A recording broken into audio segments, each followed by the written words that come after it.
des chercheurs, on a des professeurs en médecine, des professeurs d'université, on a même des responsables dans des institutions françaises. Vraiment, c'est quelque chose peut-être d'imaginable il y a peut-être 30 ans. فالناجحون الجزائريون في مجالات التكنولوجيا والعلوم الحديثة عددهم لا يحصى ولا يعد، كاسم مولود الذي استطاع أن يجد له مكانا في هذه المدينة. Je suis originaire de Biskra, c'est une oasis du sud algérien.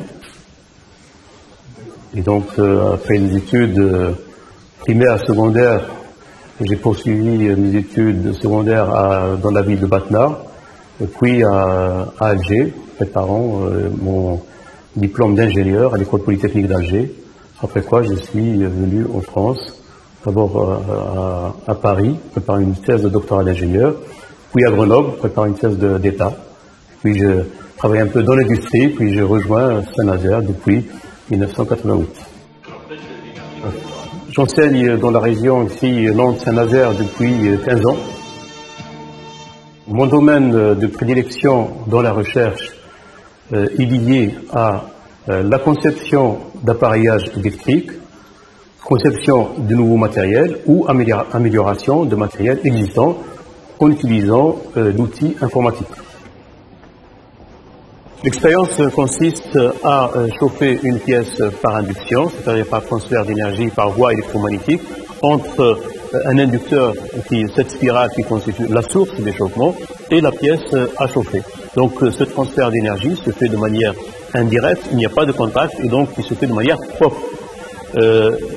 Cette technique sert à traiter thermiquement des pièces pour, par exemple, dans ce cas-là, obtenir un durcissement correct de la pièce.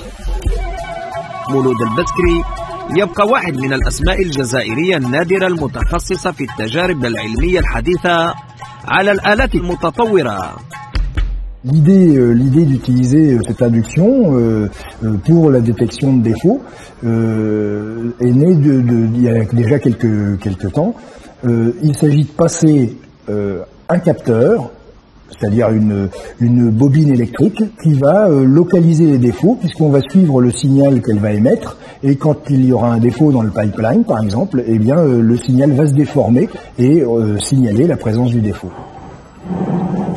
Les applications en Algérie sont directes, c'est-à-dire qu'il y a l'emploi de ces techniques-là directement auprès des pipelines et de toute l'industrie gazoduc ou bien pétrolifère. Dans chaque triangle, vous avez la fonction d'approximation, comme on l'a vu tout à l'heure. Nous avons un accord programme avec des universités algériennes. Il y a plusieurs instituts algériens qui sont concernés par cet accord. Cela consiste à accueillir notamment des stagiaires algériens qui préparent des thèses, donc ce sont des universitaires qui travaillent dans les domaines qui nous intéressent et qui les intéressent, au niveau de la formation et au niveau de la recherche.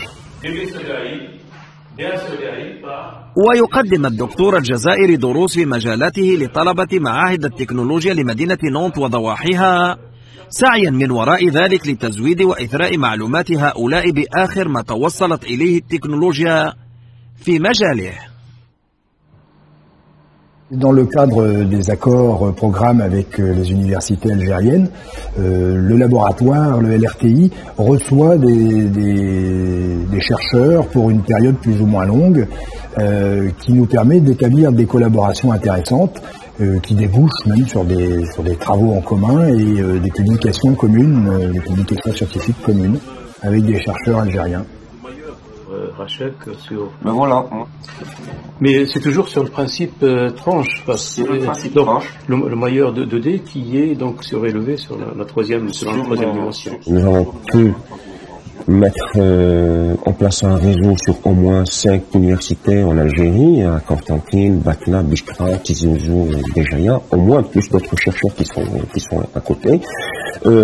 Finalement, la sédimentation s'est faite autour essentiellement de la personne du professeur Feliachi. Je pense que c'est une chose importante, intéressante. Mon séjour ici à Nantes va essayer peut-être de positiver plus cette association. وعن علاقته بوطنه الأم يقول مولود: Venant ici, je me suis aperçu au fait qu'on a été formé en Algérie aussi pour travailler dans un environnement plutôt industrialisé comme ici. Donc ça c'est un problème par rapport à l'Algérie qui explique un peu la fuite des cerveaux. On ne manque pas de moyens, ni matériels, ni humains, mais d'un environnement basé sur une technologie qui doit être créée par les Algériens eux-mêmes, en commençant par des choses de base. Et ça permet comme ça de dominer la technologie, de la faire évoluer en profitant évidemment de ce qui se passe aussi à l'extérieur et avec les Algériens qui sont à l'extérieur.